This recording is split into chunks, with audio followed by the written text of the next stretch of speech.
එතකොට මෙයා ලියාගෙන ආවා හිරුට දෙන්න සඳුට දෙන්න ඔබ මට පිදුවේශනහස වෙන කාටවත් අයිති වෙන්නේ නැහැ. මේක මාර ලස්සනයි. හරිද? ඊට පස්සේ පැය 24 මොන සෑහෙන වැඩ කරනවා. අපි වෙනුවෙන් ඉතින් මේ එයා සෑහෙන්න වෙහෙසුණා. තවම වෙහෙස වෙනවා. මේ කෙටියෙන් මිලි පැය 24ම ඔන්න 24 ඔන්න එකේ සමහරට සර් නිදාගෙන කියන්නේ ගීතේ. එතකොට මේක දැන් මේ ගොඩක් ජනප්‍රියයිනේ මයිතේ මිලියන 15ක් විතර ගිහිල්ලා තියෙනවා. මේ අනිවාර්යයෙන්ම ගහන්න ඕන ගීත හැටියට ගහනවා. මට දවසට කෝල්ස් 3-4ක් එනවා මේ බෑන්ඩ් වලින් අපි සින්දුව කියන්නද නෝන් ස්ටොප් එකට ගහන්නද. දැන් ටිකට කලින් කෝල් එකක් ආවා ප්‍රසංගයකටත් ඔව් යන්න කියලා මේ ඉතින් ඉදිරියේදී කාර්යය සින්දුව ඉරුට දෙන්න. ඊට පස්සේ තමයි 2015 2017 වෙනකොට සින්දුව ගොඩක් ජනප්‍රියයි. මට ෂෝස් ගොඩක් එන්න ගත්තා. ඊට පස්සේ සඳුට දෙන්නේ ඔබ මට දෙසෙනහස වෙන කාටත් අයිති වෙන්නේ නැහැ. මලක් වෙලා නුඹ සුවඳ හමන්න ළඟක් වෙලා නුඹ සෙනෙහස දෙන්න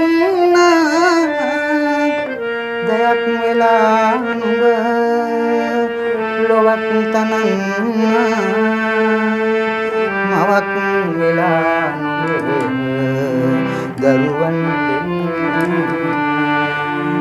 හිරුට දෙන්නේ නැහැ සඳුට දෙන්නේ නැහැ ඔබ මට දෙසෙනහස වෙන කාටත් අයිති වෙන්නේ නැහැ. මේ ඇඟ නිකම් ලුණු දහ ගැන්වෙන සංවේදී ගීත රචනා කළේ කවුද? මේ ගීතය මගේ අතින් ලියවුණා 75%. මේකේ මුල්ම කොටස ලියන්නේ මගේ තිබුණ ඔරුබ්බක්ගේ කැටවල සංගීත පන්තියක් උසස් පෙළ ළමයින්ගේ. ඒකට ආව උදේනි කියලා දුවෙක්. ඒ ළමයා දැන් අම්මා කෙනෙක්. මැදි වයසේ ඉන්නේ. ඉතින් මම ගීතයක් යන කුමක්ද කියලා හැම ක්ලාස් එකකම උගන්වන ඔය පාඨමාලාවෙත් කරනවා. එතකොට ඒක කරපු අය අනිවාර්යෙන් ඊට පස්සෙන් දෙනකොට සින්දුවක් මොකක් හරි ලියාගෙන එන්නේ. මොනවා හරි එකක්. එතකොට මෙයා ලියාගෙන ආවා හිරුට දෙන්න සඳුට දෙන්න ඔබ මට පිදුවේශනහස වෙන කාටවත් අයිති වෙන්නේ නැහැ. මේක මාර ලස්සනයි. හරිද? ඊට පස්සේ මම කිව්වා ඉතින් එයා කිව්වා සර් මට ඉතිරි ටිකක් එන්නේ නැහැ මෙන්න මේ වචන ටික ආව මම මේක ලිව්වා කියලා. මම කිව්වා රයිට් ලස්සනයි. මම මේක ඉතිරි ටික ලියන්නම් කියලා මම ලිව්වා. මට එතකොට වයිෆ්ව මමයි දුවයි මෙතෙන්ට ගන්න වයිෆ් ලැක්කිලු. නමක් මතක් කරන්න. බිවුලා පුෂ්පමාලි. හරිද? එයා මාර වෙහසක් ගන්නවා. දන්නවද මේ නිවස තුලයි ශබ්දාගාර දෙන සහයෝගය ඔක්කොම තව මෙමය. පැය 24 මොන සෑහෙන වැඩ කරනවා. අපි වෙනුවෙන් ඉතින් මේ එයා සෑහෙන්න වෙහෙසුණා. තවම වෙහෙස වෙනවා. මේ කෙටියෙන් මිලි පැය 24ම ඔන්න 24 ඔන්න එකේ සමහරට සර් නිදාගෙන එයා වුණ. එතකොට මේ එයා ගැන ගීතයක් ලියන්න ඕනි කියලා ඇත්තටම තිබුණා මගේ අදහස. එතකොට ඒක එයා ගැන තමයි මේ කියන්නේ මේ ගීතයෙන්. එතකොට මේක දැන් මේ ගොඩක් ජනප්‍රියයිනේ මයිතේ මිලියන 15ක් විතර ගිහිල්ලා තියෙනවා. මිලියන 15ක් නෙමෙයි මේ කාලේ සජීවී ප්‍රසංගික ප්‍රසංග වේදිකාවල හැමතැනම යනවනේ 3 piece එකක් හරියට නිකන් අර මේ අනිවාර්යයෙන්ම ගහන්න ඕන ගීත හැටියට ගහනවා. මට දවසට කෝල්ස් 3-4ක් එනවා මේ බෑන්ඩ් වලින් අපි සින්දුව කියන්නද නෝන් ස්ටොප් එකට ගහන්නද. දැන් ටිකට කලින් කෝල් එකක් ආවා ප්‍රසංගයකටත් ඔව් යන්න කියලා මේ ඉතින් ඉදිරියේදී කාර්ය බහුල වෙයි සර් නේද ඔකත් එක්ක. ඔව් දැනටත් ඉතින් මේ එන වැඩ ටික කොහොමද? ප්‍රසංග වේදිකාවේ ඇහෙනවත් එක්කම මේ ජනප්‍රියභාවය මතුවලා ආවනේ නැවත ගීතේට. ඔව් බෑන්ඩ් වලින් ගහන්න ගත්තානේ සින්දුව ඉරුට දෙන්න. ඊට පස්සේ තමයි 2015 2017 වෙනකොට සින්දුව ගොඩක් ජනප්‍රියයි. මට ෂෝස් ගොඩක් එන්න ගත්තා.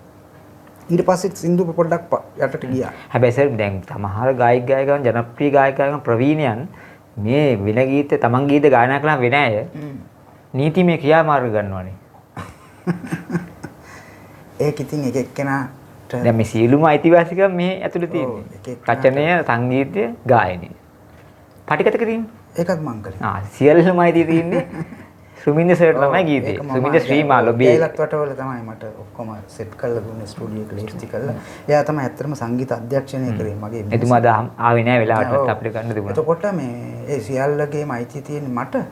නමුත් මේ ගීතයක් දැන් අපි එළියට දැම්මට පස්සේ මංජුල ඒක අයිති රසිකයින්ට. රසිකයින්ට. ඔබතුමා නිහතමානී මේක කියනවා. නමුත් ඒක අයිති රසිකයින්ට. ඒක එයාලට අයිති නිසා තමයි ඒගොල්ලෝ ඕක කියන්නේ. මුමුණන්නේ. ඒ මදිවට ස්ටේජ් එකෙත් කියනවා. ඒක මදිවට සින්දුව තමන්ගේ කරගන්නවා. දැන් ඔය ස්ටේජ් වල කියන අය ඒගොල්ලොන්ගේ කරගෙන තමයි කියන්නේ. ඔබ අහන්න ලැබෙන්නේ ඒක එයාගේ. නෑ එයා මේකට වෙන අයිතිකරු වෙන්නේ නෑ. ඒ කියන එක නාගිලු. එයාගේම අයිතියක් වගේ අයිති වෙලා වගේ. නෑ මේ රසිකියොත් කියනවා මේ එයාගේ තමයි මේක. එයාගේ තමයි මේක කියලාත් කියන්නේ. මේක සුමින්ද ශ්‍රීමාල්ගේ කවුද සුමින්ද ශ්‍රීමාල් කියලා අහන ඇත් ඉන්නවා. ඒ අතරේ එහෙම ඉතින් මං එහෙම ගැටලු මං කවදාවත් කියලා නෑ කියන්න එපා එහෙම කියලා. නෑ එයාටත් අපි උත්තරයක් දෙන්න තමයි මේක. ඔව් ඉතින් ඒ අය එහෙම කියන්නේ ඉතින් මගේ එහෙම ගැටලුවක් නෑ. ඉතින් ගීතේටත් හානි කරන්නේ නැතුවනේ. මිනිස්සු ආස සින්දුවක්නේ. ඒක කවුරුත් දැන් ගොඩක් ප්‍රසංග වලට මම කතා කරා මම කියනවා මගේ සින්දු දෙක තුන ඔය කවුරු හරි බෑන්ඩ් එකේ ළමෙක් දාලා කියවන්නේ. එහෙම ප්‍රශ්න. සමහර අය අහන කලින් ගිහලා තිබුණා. ඔව් ඒගොල්ලෝ මේ මොකද ඒ ගිහිල්ලා මට කියන්න සින්දු නැහැ ඉරුට දෙන්න හැම බෑන්ඩ් එකක්ම ගහනවා. හරිද? ඉරුට දෙන්න ගහනවාමයි. පළවෙනි සර්ට කියන්නේ නෝ ගිහිල්ලා මම තමයි මේක අයිති කරු කියලා පටන් ගන්නෙ. පළවෙනි සෙෂන් එකේම ගහන සින්දුවක් මේක හැම බෑන්ඩ් එකක්ම. එතකොට මම ගිහිල්ලා මගේ වෙන සින්දුවක් දෙක තුනක් ඕනේ කියන්න. ඉතින් මම ඒගොල්ලොන්ට කියනවා මේ ඒ කියන කෙනාම දාලා ඒ සින්දු දෙක තුනක් කියවන්න. ඔව් කියවන්න කියලා එහෙම කියපු අවස්ථා ඇත්තටම තියෙනවා. ඉතින් ඊටාම මේ නිහතමානීව තමයි ඒක සිබත් කළේ ලංකාවේ 2014 නේ. 2012 එක. 2012 CD එක නම මොකක්ද ඉන්නේ සර්? නිල්කන්දු යායි. නිල්කන්දු යායි මම ඒක ඔයාලන්ට දාන්නම් ෆොටෝ එක පේන්න. ඔව්. හරිම සුන්දර නිර්මාණ 12ක්. ඒක ගීත 14ක්. 14ක් තියෙනවා. ඒ කාලේ ජනප්‍රියයිනේ. ඉතින් ඔය ඒක සම්මානගත් ගීතකුත් තියෙනවා බෝගම්බර. පොඩ්ඩක් ගායනා කරන්න එක. බෝගම්බර වැවුතාවුල ඉර කුටියේ ගල් කඩනා මගේ අප්පච්චි ගිනි අවුවට දැත දෙපය කකියනවද මගේ අප්පච්චි හිත් නැති කුළු ගෙඩියට දුබල දැත වාරු කරන මගේ අප්පච්චි මගේ ඇඟ කිලි පොලා යනවා සිහි වෙන විට මගේ අප්පච්චි මේ තව ජනප්‍රිය ගීතයක් නුඹට එපා වුණ දවසට කෝපි මලේ නේ සත්මහලය දැන් මේ දවස්වල සර් ප්‍රසංග වේදිකාවලදී ගායනා කරන ප්‍රධාන ගීත ගොඩක් කෙලේට හිරුට දෙන්න කියනවා කියන්න බෑ ඊට පස්සේ නුඹට එපා වුණ දවසට මගේ බැලේ යන දවසට අරන් යන්න නුඹට දරුවෝ නෑ ඉඩම් කඩම් නුඹෙන් දැත්තේ නෑ කිරිදානෙට නුඹ නොගියට රතුලේ රන් කිරි නොවුනට මගේ ආදරේ කිසි අඩුවක් නෑ නාඩයින්දින් මගේ තරහක් නෑ පුරපෝදා පෝමලුවේ මම බැන්දා මාමලුවේ සිතරන්දා නුඹගේ රුවේ ගතවන්දා මට සිහි ඒක කියනවා නිදි නැති රෑ සිහිනරන් කියනවා නිදි නැති රෑ නිදි නැති රෑ සිහිනරන් එන්නේ පාස අඳුරට හැමයිනෙම ඔයා ඉන්නවා සුවඳ අරන් වසන්තයේ එන්නේ පා පවනක් ලෙසට ලෙන්ගතු හිත තව පැරෙනවා ඒක සින්දු 3-4ක් වගේ ජනප්‍රියයි මේ දවස්වල මේ දැන් අවුරුදු දෙනින් දැන් අවුරුදු කාලෙ ඉන්නේ ඔව් ප්‍රසංග වේදිකාවේ සත්මාලයල්ලේ ගීතේ ගොඩක් ඔය ඒ පළාත් වලට වෙන්නත් ගීත අහනවානේ සත්මාලයල්ලේ ගීතේ දිනියාය පැත්තේ දිනියාය කරන්නේ කියන්නේ ඔව්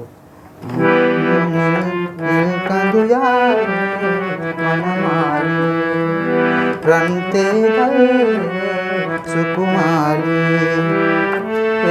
කොටයිගින් ගම් කොමලි හැඩකාරයි මේ දුමින් වෙලි හැඩකාරයි මේ දුමින් වෙලි ඒ ගීතේ ගොඩක් ජනප්‍රියයි මේ දෙනියා මම හිතන්නේ මේ මොකද්ද අපේ ගීතය හිරුට දෙන්නා ගීතය ඔස්සේ ඒ ගීත 14ක් තියෙනවා.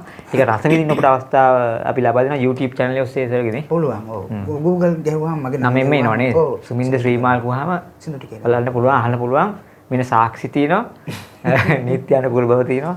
ඉතින් හැමෝටම ආරාධනා කරනවා ඒකටත්. ඉතින් අපි විශේෂයෙන්ම සිහිපත් කරන්න ඕනේ මේ වගේ විශේෂයෙන් මේ අවස්ථාව ලැබීම මට අපි හමුුනේ අහම්බෙන් ඒක තමයි. ඒතර බදුරෙලියදී හම්බෙන්නේ මතුගම. ඒක හරි වැදගත් මේ මංජුල මතක් කරේ ඒක මොකද මගේ ජීවිතේ දැක්ක බොහොම අමුතුම ලස්සනම සුන්දරම සම්මාන උත්සවයක් මේ මගේ ගීතයකට සම්මාන දීපානි සම්මාන ගත්තනේ. ගත්තා. ඔව් ඇසලසන ගීතයට ඇසලසන. ඇසලසන පොඩ්ඩක්. මහවැලිගම් කොමලිය පෙර වගේමයි ආඩම්බරයෙන් පෙරට හැදෙනවා දලදා සමිඳුන් අභියස බාදුන් නුඹ වෙන දැතක පැටලි යනවා අඳුළු ඇවිත් මගේ නෙත හඬවනවා ඇසල සඳ ඇවිත් වැවුදිය රැලි මත නුඹරුවලිලා මවී පෙනෙනවා දලදා වීදිය පාඩු වෙලා සිංකඩ ගල නුවර මාඳුරුයි ඇසල සඳ ඇහි මේක ගොඩක් ඉදිරියේදී ඒ ගීතයත් අර වගේම ඇහි. ඔව් ඔව් ඔව් මේ දීපානි මට ලියපු පළවෙනි ගීතය. මේ ළඟදී රචනා කරපු ගීතය ළඟදී රචනා කරා දීපානි මට ගීත කීපයක්. යුග ගීතයක් නිර්මාණය වෙන්න තියෙනවනේ. ඒක දැන් අලුත් කෙනෙක් එක්කලා අපි දානවා ඒ ගීතේ යන්නේ මෙහිමයි. ගීත පොඩ්ඩක් අහන්න දෙන්න. ඒක මේ ඩුවට් එකක්. ඩුවට් එකක්. යුග ගායන. දීපානි ඔව් දීපානි ලියපු එකක් දීපානිගේ ඉරහ මාර ලස්සනයි. මන්දාරම් වැහි බීරමේ පෙර මතකයන් වෙනවා මගේ ගත වෙලි දුම් උණුහුමේ සුව මම අදත් සොයනවා මන්දාරම් වැහි බීරමේ නුඹේ සුව මටත් දැනෙනවා පවුරක් වටා බැඳ ඇති නිසා ඔබ ළඟ සිටින් බැඳෙනවා නිදි නැති නැතයි දුක් බරසිතයි ඔබ නැති සොවින් හඬනවා මේරය දිගයි තනිකම දැනේ ගිනිදල් හදේ මැවෙනවා ළඟදීම ඔව් අද වොයිස් කරා. අද වොයිස් කරා. රයිට්. ඉක්මනින් මික්ස් කරලා පොඩි වීඩියෝ එකකුත් එක්ක. ඒ වගේ මේ සුන්දර ගීතයක් අහන්න පුළුවන් ළඟදීම. ඔව්. අලුත් ගායිකාවකුත් ඒ ගීතයෙන් එලි දක්වනවා. ඉතින් ඒ සිහිපත් කිරීමත් එක්ක නැවතත් මතක් කරනවා මේ වටිනා අවස්ථාව විශේෂයෙන් ජනමාධ්‍ය දෙන්න කලින් මට අවස්ථාව ලැබුණා සුමින් සර් එක්ක මේ කතා බහ කරන්න. ඉතින් මේක සදාත් අමරණීය අවස්ථාවක්. මම සලකන්නේ එහෙමයි. බොහෝ විට මේ මොකද අර ගීතය අපේ හිරුට දෙන්නේ නැහැ ගීතය ලංකාවේ ජනප්‍රිය වෙන තීත් තමයි අපි මේ ඇත්ත කතා කරන්න.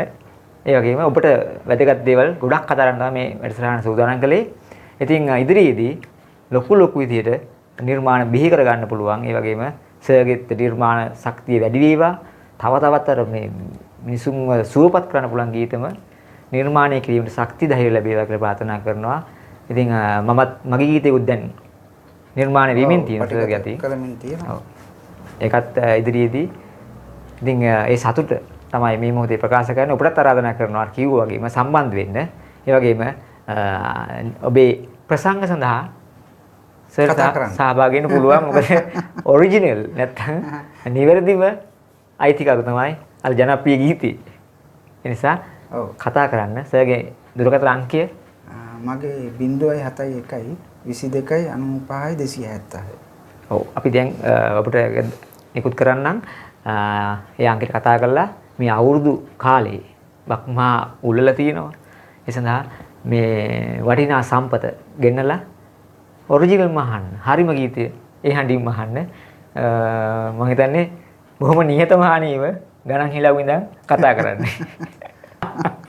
ප්‍රසංගයට කතා කළොත් මේ අපි මිනිස්සුන්ගේ කාර්යබහුල වැඩිද? ඔව් කාර්යබහුලත් වැඩි ට්‍රාන්ස්පෝර්ට් එකත් එක්කලා දැන් ඒගොල්ලෝ දුර අනුවනේ. ඔයාලත් මිනිස්සුන්ට නෙමෙයි ප්‍රසංග කරන්නේ. අනිවාර්යයෙන්. ප්‍රසංග සංවිධායකවරු ප්‍රසංග කරන්නේ මිනිස්සු වෙනුවෙන්. මිනිස්සු වෙනුවෙන්. ඉතින් එතකොට අපි ඒගොල්ලන්ට බොහොම සාධාරණ ගානක් කියන්න ඕනේ. ඉතින් අපිට ගිහිල්ලා එන්න ඇවිල් සින්දු ටික කියලා නේ කනේ. දැන් සමහර උනම් ඉතින් ගීත 4කට ඔය එක ලක්ෂ 10 9 8 ඉල්ලනවා. එක එක්කෙනා ඉතින් එහෙම හදන් තියෙනවා. ඒක ඉතින් එයාට ගැලපෙන විදිහටනේ. ඉතින් මං හිතනවා කවුරුත් කලාකාරයෝ එහෙම සාමාන්‍ය සාධාරණ ගානක් කාටත් ගැලපෙන. සාධාරණ. ඔව් සර්ගේ ගණන් ඉල්ල කතා කළා. ඊටාම සාධාරණයි. මේ දැන් යන රටාවත් එක්ක බලුවාම සමහරට මේ ඇත්තම කියනවා නම් අනුන්ගේ ගීත ගායනා කරන අය ලස්ස 4 5 ඉල්ලනවා. අනිවාර්යයෙන්ම හිරුට දෙන්නේ නැහැ ගායනා කරනවා. ඒක ඇසල සඳහත් එයි නේද? ඔව් ඇසල සඳහත් දැන් කට්ටිය කියනවා ඉල්ලනවා. දැන් මටත් යන්න හිතනවා. ඉතින් යන ප්‍රසංගයක් ගානේ අහන්න. එන්න මංජුලත් ලොකු උත්සාහයක් ගන්නවා ගමට මේ වැඩසටහන ගෙනවිල්ලා ගමේ යම් පිරිසක් හදලා ගන්න. එහෙම මට දැනුණා. ඒ නිසාමයි මම මේකට කැමති වුණොත් මංජුලගේ සියලුම කටයුතු සාර්ථක වෙන්න කියලා මම හදවතින්ම ප්‍රාර්ථනා කරනවා. ඊටාම සතුටුයි අර මේ අපේ දීපානි රචිකාවේ නේද ඔබතුමාට නමක් කියන මොකද? මගේ දෙවියා කියලා. දේවාලය. දේවාලයට අපි දීර්ඝායුෂ ප්‍රාර්ථනා කරමින් හරි. ඉදිරියට අපි මේ වගේම හම්බෙමු වැදගත් වීඩියෝ එකකින් වැඩසටහනකින් හම්බෙන සර් එක්කම මේ ගමන නතර වෙන්නේ නැහැ ලේසියෙන්.